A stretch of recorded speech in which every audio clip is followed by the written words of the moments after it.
SJC-12314, Commonwealth v.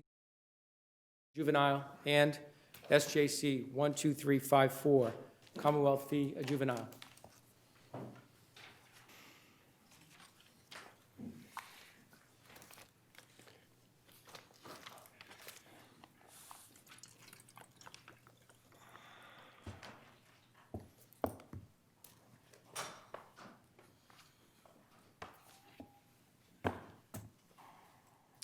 Mr. Christensen, good morning.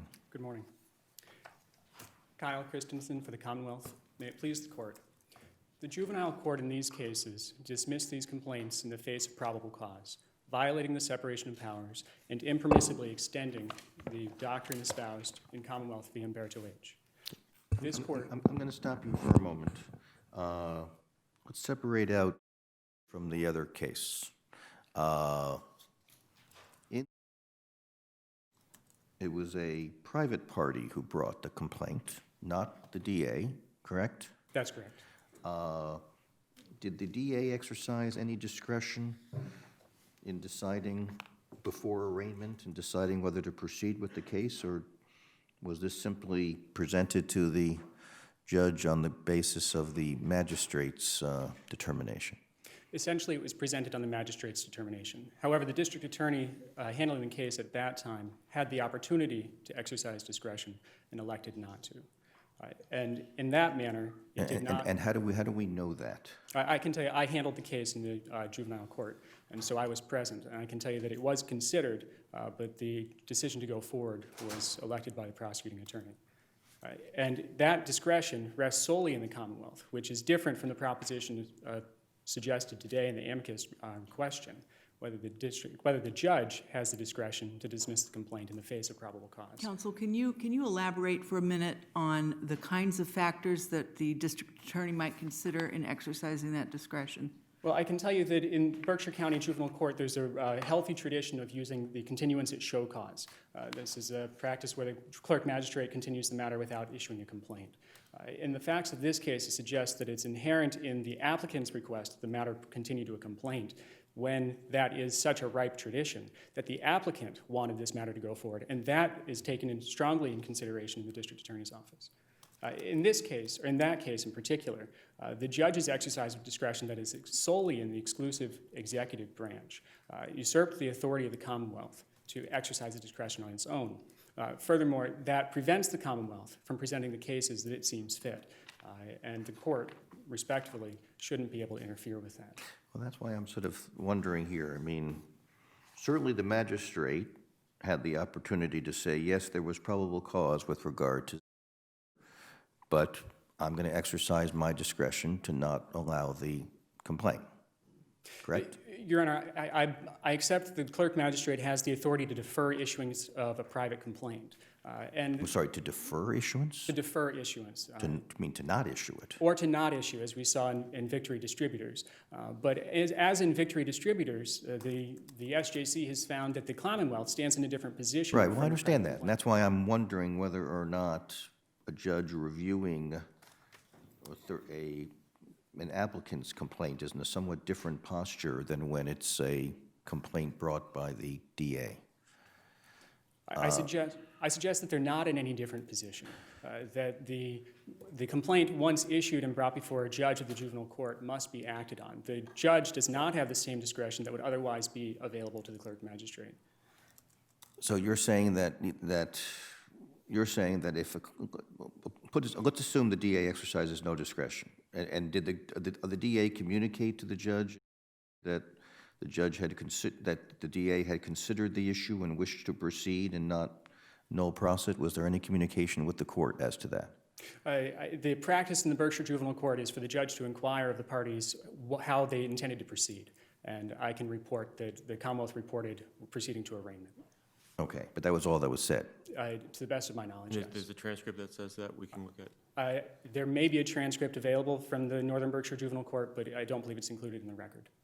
Okay, but are you saying that a juvenile court judge cannot review what the clerk magistrate did and said the clerk magistrate exercised her discretion, but I'm going to exercise mine, and I'm going to say that this private complaint should not go forward, and I'm going to dismiss it without prejudice, and if the DA wishes to proceed, then the DA can, and that would be in a different posture, but that the judge could exercise essentially the same discretion that the clerk magistrate exercised under 35A, and then leave it to the DA to decide whether to go forward. While the clerk magistrate has that discretion, I believe if the Commonwealth presses for an issuance of the complaint must be issued if there's probable cause. Similarly, in this situation, even if the court had that discretion, the court was aware of the Commonwealth's position to continue with the arraignment and the issuance of the complaint. And so to make that decision, I suggest, if she has the authority in the first place, was an abuse of her discretion and should not be upheld by this court. Victory Distributors there's a statutory basis for the clerk magistrate to make that determination, right? The Yes, judge doesn't have any the judge doesn't have the same statutory basis. That's correct. The statutory basis is in Section 35A, and that authorizes the clerk magistrate to conduct these show cause hearings. The juvenile court justice does not have similar authority. And in this case, to dismiss the complaint over the objection of the Commonwealth in the face of probable cause was a violation of that separation of powers in Article 30. Furthermore, this court should not endorse and should not extend the Humberto H. doctrine to include those cases where there is probable cause, but permit the dismissal on the basis of the best interest of the child. And the reason for that is that at the time the juvenile court is considering any motions, and in particular a motion under Humberto H., this is before arraignment. This is before the case is fully developed. The factual basis, the full extent of injuries. The court is not availed. It does not have access to these factors, which I suggest would be highly relevant. Furthermore, the only instances of the best interest of child appearing in Chapter 119, and in particular the delinquency sections, are in Sections 55B and Section 58. 55B pertains to those instances where after adjudication, the juvenile is to be, whether the juvenile should be removed from the parental home. Under Section 58, the best interest of child is used for sentencing considerations. And I suggest that this is a sentencing standard. And the Commonwealth should not be held to a burden of a sentencing standard in order to get to an arraignment. And the court should not properly consider a sentencing standard to determine whether to arraign. And for those reasons, this court should not extend that doctrine. Well, we've already gone down that road a little bit, haven't we, in Humberto H.? In Humberto H., I read Humberto H. to say that in the best interest of child, in the absence of probable cause, and in the best interest of justice, the court can dismiss a complaint prior to an arraignment, can hear the motion and dismiss the complaint prior to arraignment. But in fairness, there is an overlay, even though the statute is specific, or the statutory scheme is specific, there is an overlay of best interest of the child in the rehabilitative process of the juvenile court, correct? Yes, I agree. However, that overlay, I suggest, has to do with the court's involvement for rehabilitative purposes. And when the court, on a delinquency session, gets involved in rehabilitation, it tends to be after the arraignment. Prior to the arraignment, the court has no ability to enter into any rehabilitative purpose on a delinquency complaint. Can you explain to me what things might be available to a judge before arraignment that would assist them in making a rehabilitative effort? Yes, there's a possibility of other procedures being initiated. For instance, a care and protection or a child requiring assistance petition. And those allow the court to enter into rehabilitative goals with the juveniles short of a delinquency complaint. However, the Commonwealth is not engaged in prosecuting CRAs or care and protections. Those are relegated to DCF. The Commonwealth is charged with protecting the community and prosecuting delinquency complaints in the juvenile court. Granted, for the purpose of rehabilitation and the care and guidance of the children, but in order to get to that stage, we have to arraign the child. And frankly, it suggests that to allow the court to consider the best interest of child as to whether to arraign the child in the first place is to place the sentencing consideration too early. It's not a time at which the court has access to all the relevant materials, which may include any pending CRAs or CMPs, the issuance or the show cause clerk magistrate held complaints, if there are any, as well as any probation records or school records, all of which are not available to the court to make that finding prior to an arraignment. Does the judge? Oh, go ahead. So there has to, in my view, there has to be some statutory source here to be able to dismiss pre-arraignment with his probable cause. And as far as the Section 35A, the pre-charge hearings go, let me ask you this. If there's a private complaint and it's a non-arrestable offense, and the clerk magistrate decides the complaint should issue, and the judge in the juvenile court dismisses the complaint pre-arraignment, can the DA go seek a complaint for that non-arrestable offense? Your Honor, I'm not sure that the DA could. I think that those would require, if the police are not a precipient witness to the offense taking place, then they can't go and file on their own. They would require the private complaint. And to return to the statutory basis for dismissal, the legislature has made clear that the court has the authority to dismiss after arraignment, after an admission to sufficient facts under 55B. Additionally, this court has made clear that the justices of the juvenile court under Magnus M have the authority to continue without a finding and ultimately dismiss after a jury finding. However, the 55B section came about after this court decided Brandano, and it codified the continuation without a finding principle in juvenile court as a plea. The legislature clearly intended, by creating that statute, that the juvenile court did not inherently have the authority to dismiss cases. They adopted the principle espoused here, and in 58, they made clear that this was a special circumstance where the juvenile court has that authority. So I suggest that not only did the legislature not intend to grant that authority, it's not part of the inherent authority, and this court should not extend it by extending Humberto H. Do you think that the legislature could pass a statute that eliminated the juvenile court's ability to dismiss a complaint if it did not believe there was probable cause before arraignment? I'm sorry. Do you think the legislature could pass a statute that would change Humberto H, basically, that would say that that is not an appropriate exercise of judicial authority? I believe that they could. I believe that the basis for Humberto H was in part the charging nature, the language in Chapter 119 that requires the court to treat them as in the best interest of the child and as children in need of guidance and care. So there may be some extra legwork required, but I believe that they could do that.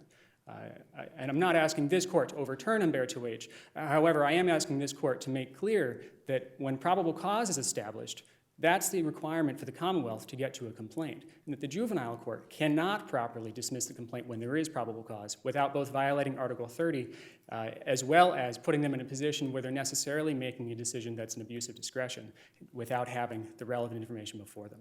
Hey, was there any argument to the juvenile court that they had the power to dismiss even if there was probable cause? Or is that something that's coming up on appeal now?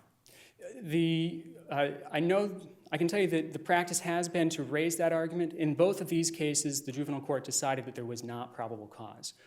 And in one instance, it had to do, well, I believe in both instances, it had to do with whether the juveniles were capable of forming the requisite intent. I understand what she did. What I'm trying to understand is,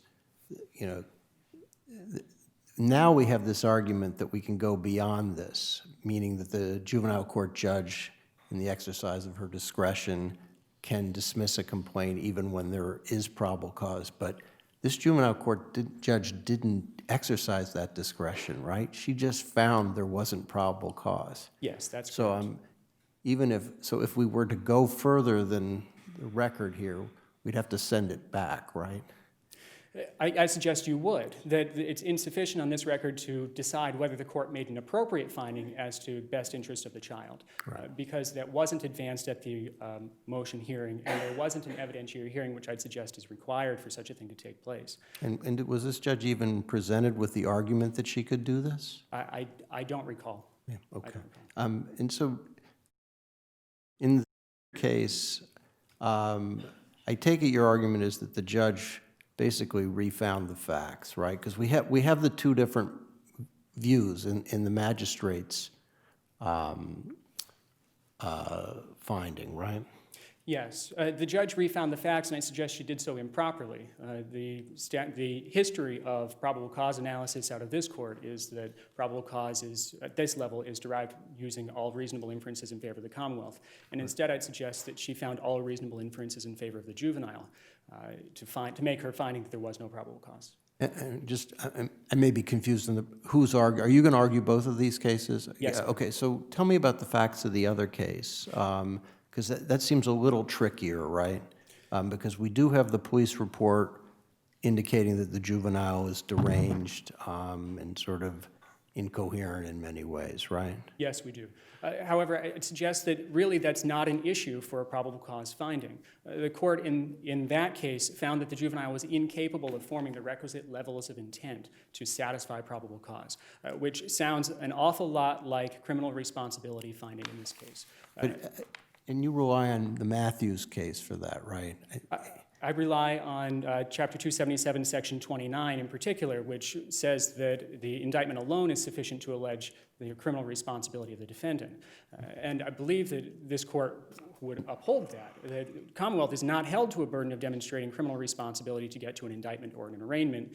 Criminal responsibility is an argument properly reserved to address at the jury level after an opportunity to examine with an independent doctor.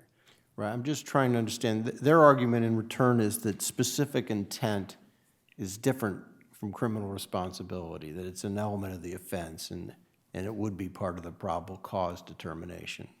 Do you want to take a crack at that? Yes, this court has previously held that one can reasonably anticipate the likely outcome of your behavior and intend the outcome of your behavior. It suggests that on the facts of these cases, it demonstrates that they both had that intent and carried it out, despite any ongoing mental health issue. If I can take you back to for one moment. Let's assume we had the same facts as we had in Umberto H. Umberto H., the issue was really the juvenile court judge said it was inadequate. The only question was whether he could do it before or after. Let's assume you had the same facts, but you had a magistrate making a finding of probable cause. Is it your view that the judge, if Umberto H. had been a complaint brought by the principal of the school as opposed to coming to the judge as it did, that the judge would be barred from making the Umberto H. finding that he did in that case, or that he wanted to do in that case? I'm sorry, I don't think I... If basically, let's assume there's no probable cause, okay, which I know is, so let's assume there's not probable cause, but the magistrate finds probable cause. Okay. And it goes then before the juvenile court judge. Is it your view that the juvenile court judge is barred from making a PC finding before arraignment because the magistrate already made it? No, I believe Umberto H. made that clear, that regardless of the clerk magistrate's finding, the juvenile court justice has the authority to make an additional finding prior to an arraignment. Okay. And I believe that that's based on finding that the best interest of the child, in the absence of probable cause, merit the dismissal of a case where there otherwise would be dismissed immediately after arraignment anyway. That's in the same way if a police officer had said there was probable cause. Yes, exactly. Okay, so your argument is not that it was inappropriate for the judge to make a finding of probable cause. It was just that you think that the judge's finding of probable cause was clearly erroneous. Yes, that's correct. Okay, thank you. Thank you.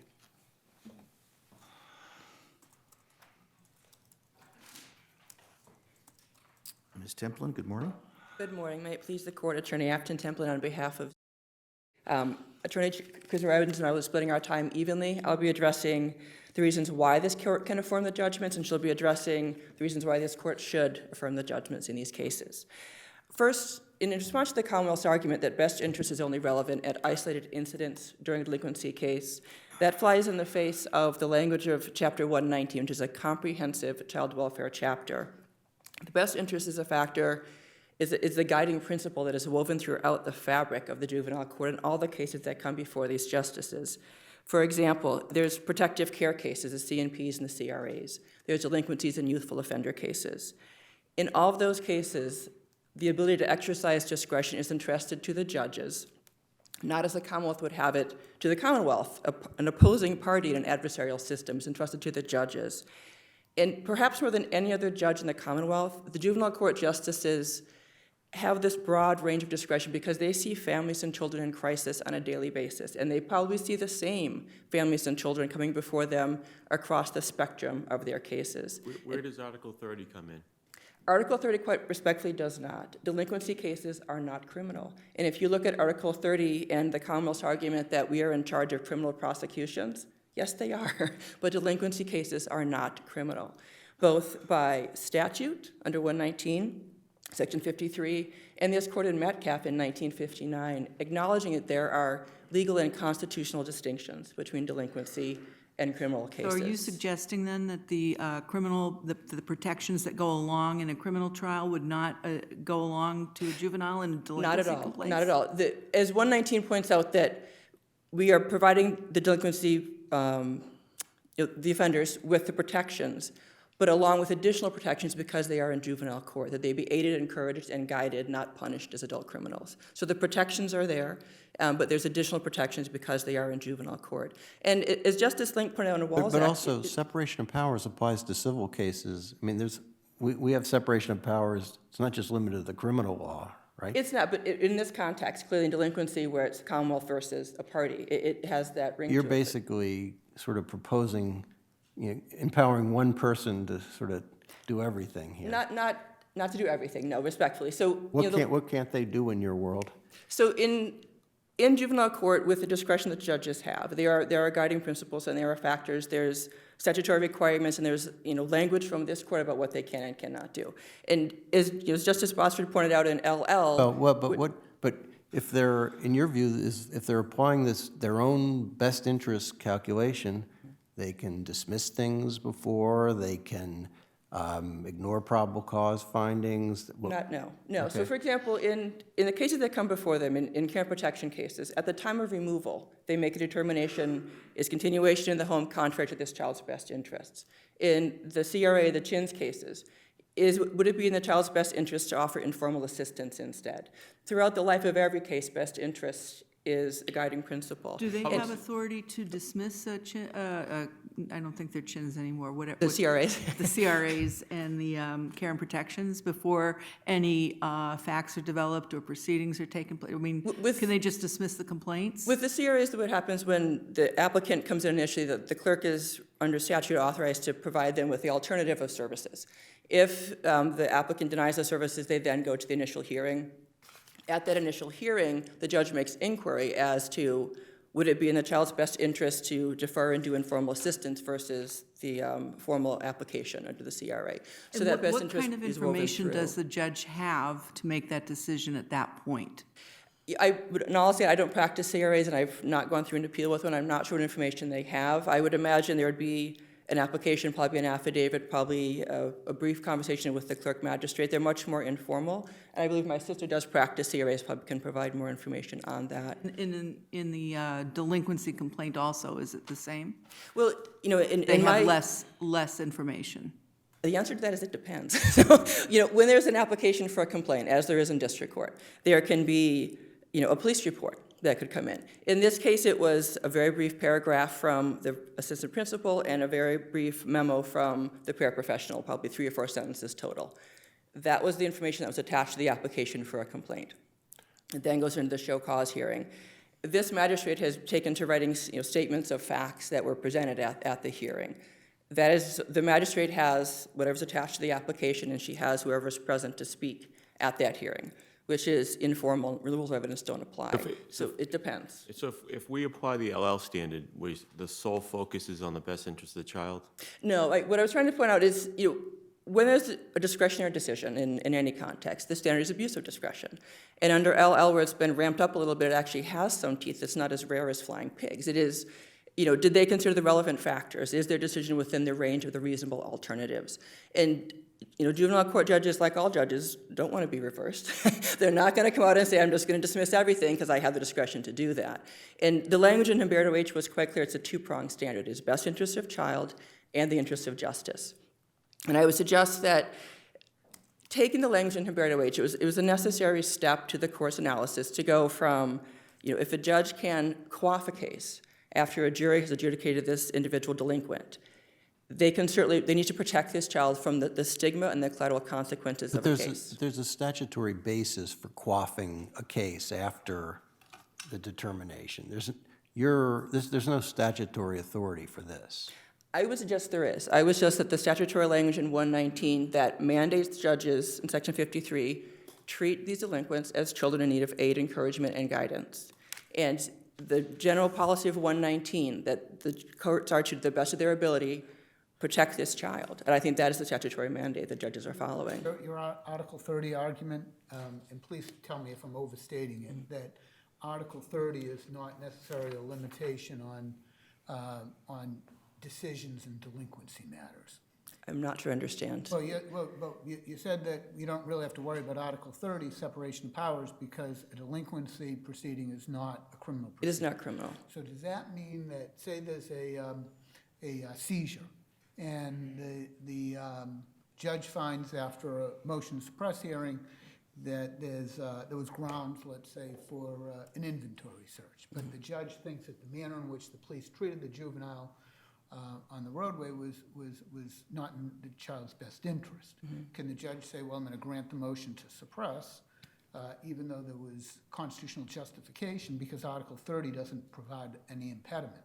I would say no, because I think when the Commonwealth is talking about we have the discretion to bring whatever charge we want, I think the conflict here is that these are not criminal cases, and the juvenile court is vested with the balancing discretion to say, this prosecution is not in this child's best interests.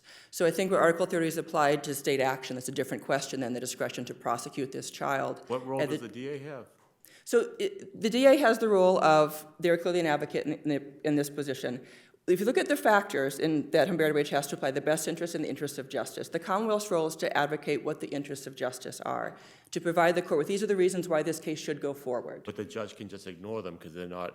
I do not think so. Can you identify what some of those factors might Yes, be in absolutely. the interest of justice? Absolutely. So CPCS in its amicus brief at page 16 had listed some of the factors. And I would suggest the court should certainly consider the severity of the offense, if there's a victim, if there was injury, the child's history, the child's social setting, what prior treatment the child has had, kind of the broad picture. And I would suggest that, juvenile court judges make findings. That is the wheelhouse of what they do. And I think it would be certainly within the realm of this court to say, if you're going to dismiss a complaint pre-arraignment in the interest of justice and the best interest of this child, you have to make detailed child-specific findings that show that close attention has been paid to this evidence, and you have considered the contrary evidence and weighed it and not just dismissed it. How do you make those detailed child-specific findings at this early stage in the process? This judge, the same judge in both cases did that here. She had enough information both from the application for the complaint, what had happened at the magistrate's hearing, the representations of counsel, and these judges see these hints. I read what she does about. They're two very different versions of what happened there, and she just. I would disagree. I would disagree. How can you decide? Says, won't leave. He says, fight me, and then he elbows him on the way out. One version is the way the judge describes it. The other is the version that's in the magistrate's summary of what the testimony is. How does a judge do that on a four corners type of analysis? Just seems the judge, impossible. Looked at all the information that was before the magistrate, and the details that were developed at the magistrate's Without hearing. an evidentiary hearing, right? Well, No evidentiary hearing, no live testimony. Well, under Ilya, it can't be evidentiary. It has to be the four corners. Well, that's the point. But there is enough for this judge to look and say, this child has a diagnosed disability, has an IEP, a behavioral plan. Here's the factors, the surrounding of before the incident occurred. Then they hear that this child tried to walk out of the classroom and shouldered into the para.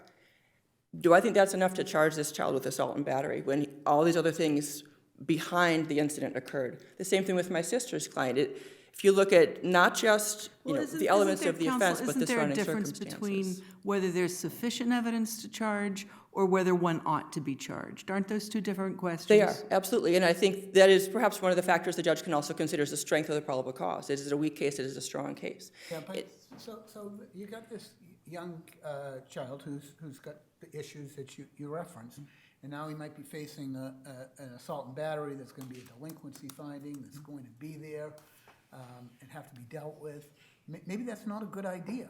So maybe why isn't that a good question for the legislature?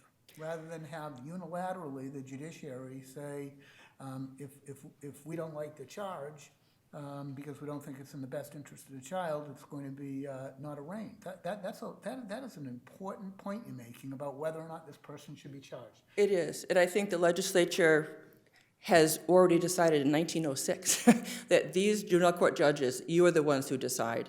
And even when the Youthful Offenders was created in 1996, that language did not change. That, as Justice Lang put out in Walzak, YOs didn't merge criminal justice and juvenile justice. There's two still different systems. But If the legislature felt that the juvenile court judge didn't have that discretion, they would have amended the statute, and they didn't. But I And just don't understand why that's any different than saying that, that it's not in the best interest of the child to deny this motion to suppress. What's the difference? because I think, as this court recognized in Umberto H., there is damage done to the child as soon as the complaint issues, quite honestly. There is damage. And the amicus from the Mental Health Legal Advisors Committee kind of talks about that damage and talks about what can So happen is some at of that that point. damage the mere existence of the complaint on a juvenile record?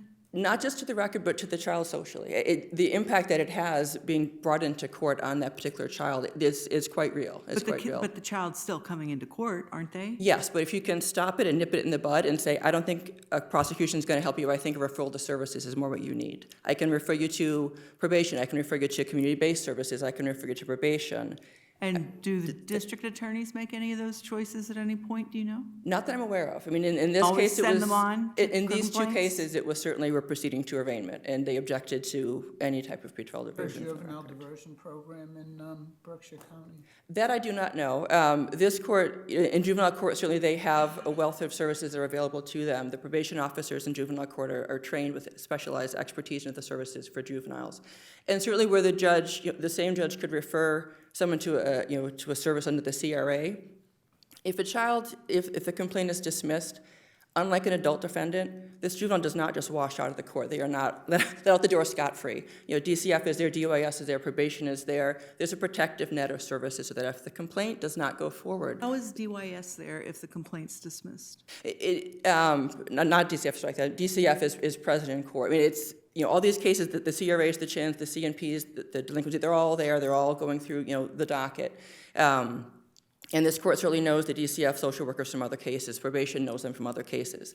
It's not impossible for the judge to say, this complaint is not going to help this child, but DCF, can you come, I want a CRA, is there a CMP that should be filed here? What can we do for this family? And I think that is what Humberto H. recognized, that the judge is the one standing there to protect that child's best interest. And with the wealth of services that the juvenile court has, the amount of discretion, the expertise the juvenile court justices have, they should be vested with that authority. And again, requiring them to make specific detailed findings that would satisfy this court under a Rule 15 appeal, that discretion was properly exercised, protects both the child's best interest and the Commonwealth's interest in public safety.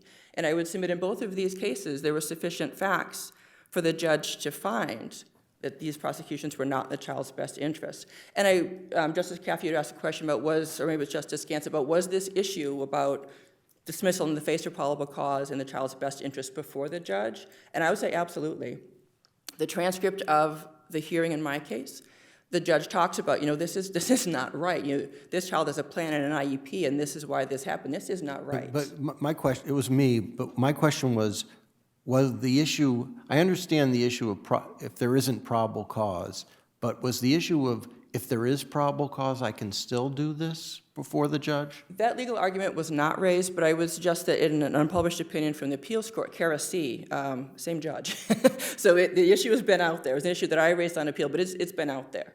And I think it's... Well, but the fact that it's out there and whether the judge, you're asking us, if we disagree with you on the judge's analysis of probable cause, you're asking us to go to the next question, but the judge never actually even did that kind of analysis in this case. She just decided. I would suggest she did decide that prosecution was not in this child's best interest. Did she reach even if I do find probable cause? No. But again, this court can affirm on any grounds, as I know that you know. Well, if a judge is, you're saying that the judges have this authority for this sort of open-ended best interest of the child, interest of justice standard. But this judge didn't do that. She applied on its face Umberto H. and said there was no probable cause. The next step is a giant leap, particularly in a case where it wasn't done, isn't it?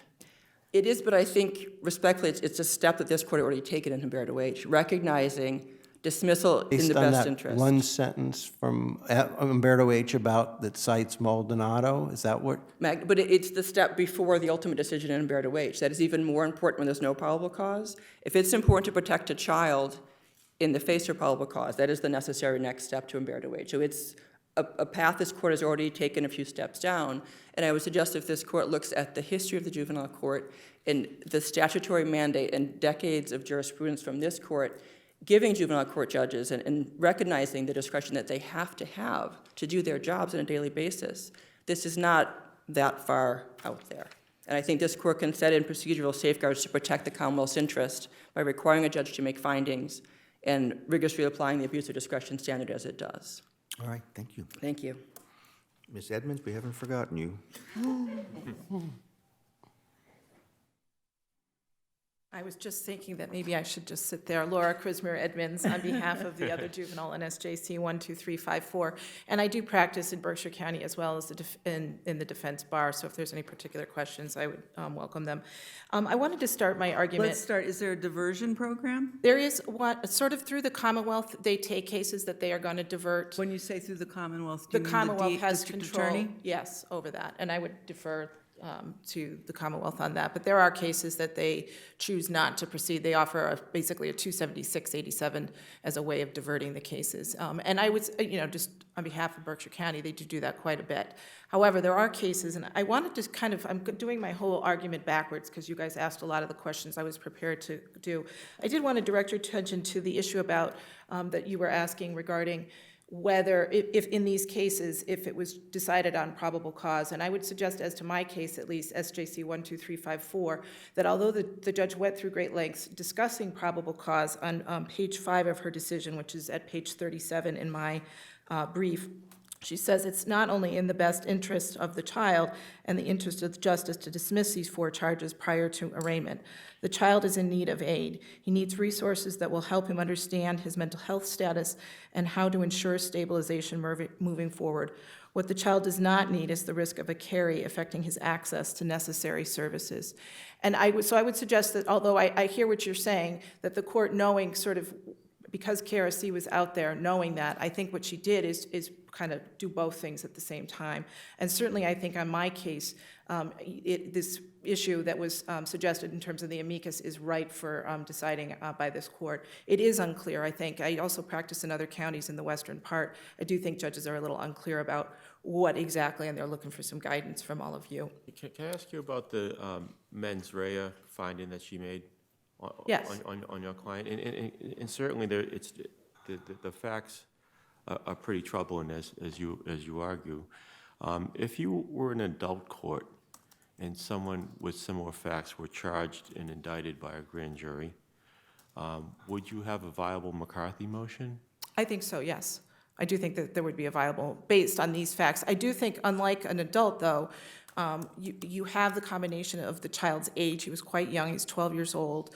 So even if an adult acted in that, I think one of the other issues that So I'm talking. So you have an adult with extreme mental health issues, Right, right? right. And what I'm trying to get at is the probable cause determination. Right. And you're saying that if a grand jury heard similar evidence with a significant and disturbing mental health pattern, a judge could say, you know what, based upon what the grand jury heard, there was no probable cause to believe that they robbed the bank? Yeah, because he didn't have the specific intent. He didn't have the capacity. Although, again, not to divert your question, but there is a difference between children and adults, even with both of them having similar significant mental health issues. And I do think that's a sort of a collateral issue that this court could address, which is a reasonable juvenile standard, that we shouldn't be looking, as the Commonwealth seeks to do, and treating a 12-year-old boy, regardless of We have mental enough health. issues, I think, in this case. Yeah, but I do think Without that getting that's into that. raised. I do think that that's raised, and I do raise it in my brief, that there needs to be a reasonable juvenile standard, and I think that this is a case that this court could certainly discuss that issue. But if there's no probable cause, then it was not appropriate for the officer to arrest him. It's the same standard of probable cause, correct? Yes. It's a wrongful arrest here? What happened, in fact, in this case is that the young man was brought to the hospital. He was involuntarily hospitalized in this case. The charges came after the fact. So yes, I would say it was a wrongful, it wasn't really an arrest, it was an arrest of sorts. it was wrong to bring a criminal complaint. And I wanted to discuss that a little bit because I think the Commonwealth in their briefs, both the amicus and the Commonwealth's briefs, forgets this interest of justice. And in an ideal world, district attorneys should be looking at the interests of justice. And I would suggest in an ideal world, they could have looked at this case and said, boy, this kid does not need criminal involvement. He is 12 years old. He's going to be charged with felonies. Under General Laws, Chapter 71, 37H1/2, he can be excluded from school. Do you share your sister's position that Article 30 doesn't apply? Yes, I do. Because if Article 30 applies, that calculus is what the elected DA should be doing. Yeah, theoretically, that's what they should be doing. But there's a long history in this Commonwealth, unfortunately, of them not doing that. And I think the amicus is really a very good example of it. Nowhere, not one place in that amicus is referenced the interest of justice, and that is the Is there any standard. case that says Article 30 doesn't apply?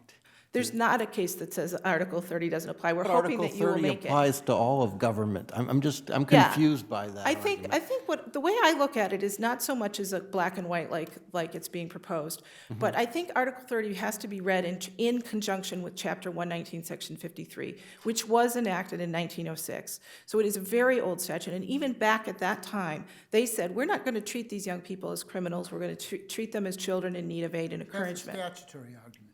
That's a statutory That's a argument. statutory argument. That's not an argument that, Article 30 doesn't exist Well, for I the think- purpose of delinquency. I think what I was saying is that it doesn't, Article 30, it doesn't exist in a void. It exists knowing that 119, Section 53 is there and that the two work together. And it's not this bright line. And I think the creation of the juvenile courts, specifically some 50 years later after this statute, gave more credence to the idea that juveniles are different, that we do need to treat them different. It's not of constitutional dimension, and the legislature decided that this decision is with the executive branch. There's nothing blurry about Article 30. You need a statutory source. Right, but I think what it's saying is that judges need to be sort of a check and balance within the system on systems, essentially. That's what I'm suggesting in terms of they don't exist in a void. They're sort of like oil and vinegar. What's the check on the judge in these circumstances, Rule though? 15, which is the vehicle that the Commonwealth used to appeal. So in the instance where a judge may have allegedly abused their discretion, the Commonwealth has an absolute right of appeal. Unlike a child if I do a motion to dismiss on behalf of the child and am denied, I do not have the automatic right of appeal. The Commonwealth does. So that is the check and balance that the Commonwealth can and does and has in this case used to bring this to the attention of the judges. So if we, 10 years from now have judges that every kid that walks in is they're dismissing the cases, then certainly that would be an abuse of discretion. But absent that, I do think that judges are in a unique position in juvenile court.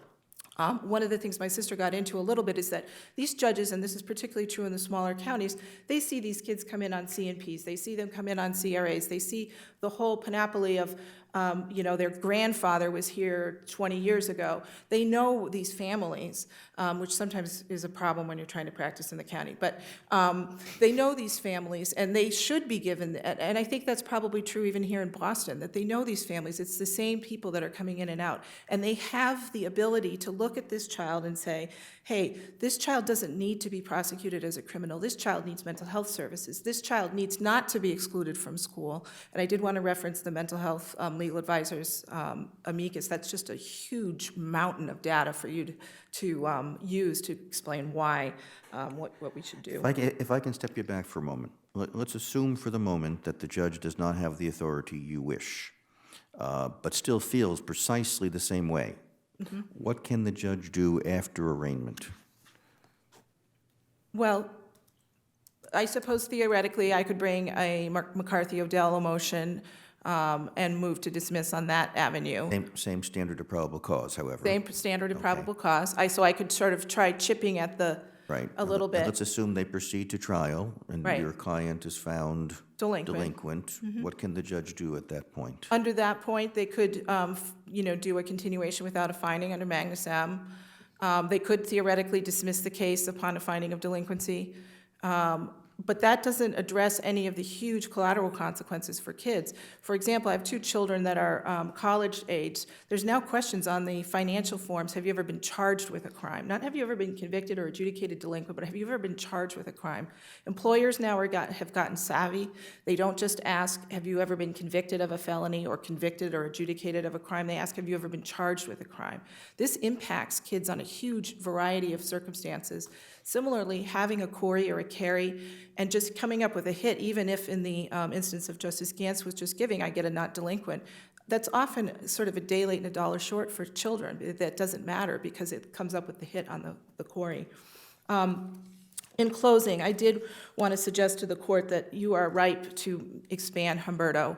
We'd ask that you do that in this case, that you not only affirm the decision in both of our cases, but that you take this opportunity to include cases where there is probable cause, that in the best interest of the child and the interest of justice, that in particular circumstances with findings, perhaps suggesting a hearing, and I will say that this judge does do a very lengthy hearing on these matters, and I do think that that's appropriate, that you expand Humberto in those ways. Thank you very much. All right, thank you.